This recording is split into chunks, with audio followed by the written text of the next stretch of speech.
What's up, foodies? Welcome to Tracy's Global Kitchen. I'm bringing you another international food adventure.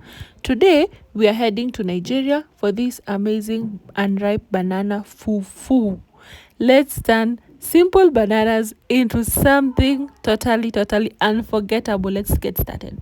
So the main ingredient is definitely our green bananas. Okay, this is a must have because remember we're making unripe green bananas fufu. So peel the bananas, and guys, you see, even when you peel the bananas can have this black sediments. Don't worry about that. You just take a knife and scrape it off and cut into small chunks like so, and ensure that you rinse it well, and then you place it in your blender.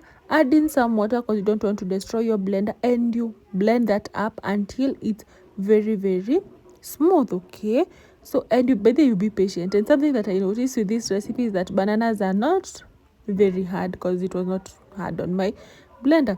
So after that, you're going to place it in a source of heat, guys, and I'm sure you can see our consistency has already changed, and our fufu is coming up so nice. Okay, so it's always all about trusting the process. And after 9 minutes, our fufu was ready.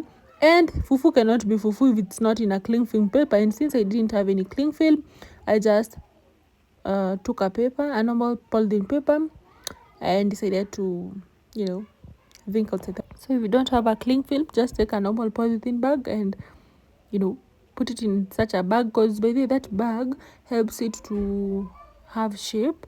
I left it for 15 minutes and I ate it with just normal beef stew, guys.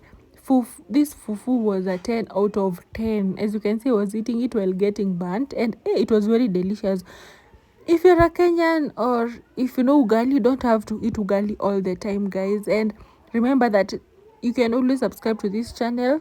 We travel around the world, and guys, we have been to Japan, to USA without any visa, or without breaking the bank. So stay tuned and subscribe.